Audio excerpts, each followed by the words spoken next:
ഇപ്പോൾ നമ്മളിപ്പോൾ ചെറിയൊരു ഉയരത്തിലുള്ള ഒരു വീടാണെന്ന് വെക്കുക. അപ്പോൾ സ്വാഭാവികമായിട്ടും ആ കോമ്പൗണ്ടിന് നമുക്കൊരു മതിൽ എന്തായാലും പ്രൊവൈഡ് ചെയ്യേണ്ടതായിട്ട് വരും. അപ്പം മതിൽ പ്രൊവൈഡ് ചെയ്യുമ്പോഴത്തേക്കും വളരെ ഉയരത്തിൽ നമ്മൾ മതിൽ കെട്ടിക്കഴിഞ്ഞാൽ ഈ കുറച്ച് മാറി നിൽക്കുന്ന വീടുകളുടെ എക്സ്റ്റീരിയർ വ്യൂ നമുക്ക് ഈ റോഡ് സൈഡിൽ നിന്ന് നോക്കുമ്പോൾ കാണാൻ സാധിക്കില്ല.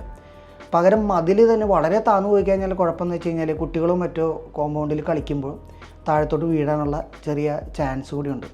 അപ്പം അങ്ങനെ നമ്മൾ സാധാരണ ഫോർ എക്സാമ്പിൾ നമ്മൾ അങ്ങനെയുള്ളൊരു വീടാണ് നമ്മൾ ചെയ്യാൻ ഉദ്ദേശിച്ചിട്ടുണ്ടെങ്കിൽ ഒരു മിനിമം പൊക്കത്തിലുള്ള ഒരു മതിൽ കൊടുക്കുക. അതിൻ്റെ മുകളിൽ നമുക്ക് പല ഓപ്ഷൻസ് ഉണ്ട്. ചില സ്ഥലത്ത് നമുക്ക് വേണമെങ്കിൽ ഗ്ലാസ് വേണമെങ്കിൽ പ്രൊവൈഡ് ചെയ്യാം. അപ്പോൾ നമുക്ക് അതിൻ്റെ ലാൻഡ്സ്കേപ്പും അതുപോലെ തന്നെ വീടും കൂടുതലായിട്ട് കാണാൻ പറ്റും. അത് കുറച്ചും കൂടി ഒരു മെയിൻ്റനൻസ് ഫ്രീ അല്ല പുറത്ത് നമ്മൾ ഗ്ലാസ് കൊടുക്കുക എന്ന് പറയുന്നത്. അതിന് പകരമായിട്ട് നമുക്ക് GI ട്യൂബ്സൊക്കെ വെർട്ടിക്കലായിട്ട് ഫെൻസിങ് പോലെ കൊടുക്കുകയാണെങ്കിൽ ഈ ഫെൻസിങ്ങിൻ്റെ ഇടയിൽ കൂടി നമുക്ക് ഈ ലാൻഡ്സ്കേപ്പും അതുപോലെ തന്നെ ഈ വീടും കാര്യങ്ങളെല്ലാം കാണാൻ പറ്റും.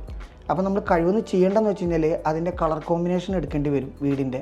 അതുപോലെ തന്നെ അതിൻ്റെ ചില സ്ട്രക്ചറൽ എലമെൻറ്റുകൾ നമ്മൾ കോമ്പൗണ്ട് വാളിലേക്ക് കൊണ്ടുവരിക. ഇത്രയും ചെയ്താൽ തന്നെ നമ്മൾ ചെയ്തു വച്ചിരിക്കുന്ന ബിൽഡിങ്ങിനെ കൂടുതൽ വളരെ വൈഡായിട്ടും മാത്രമല്ല അതിൻ്റെ എല്ലാ എലമെൻറ്റുകളും പുറത്തോട്ട് കിട്ടുന്ന രീതിയിലൊക്കെ നമുക്ക് ഇത് ചെയ്തു വെക്കാൻ പറ്റും.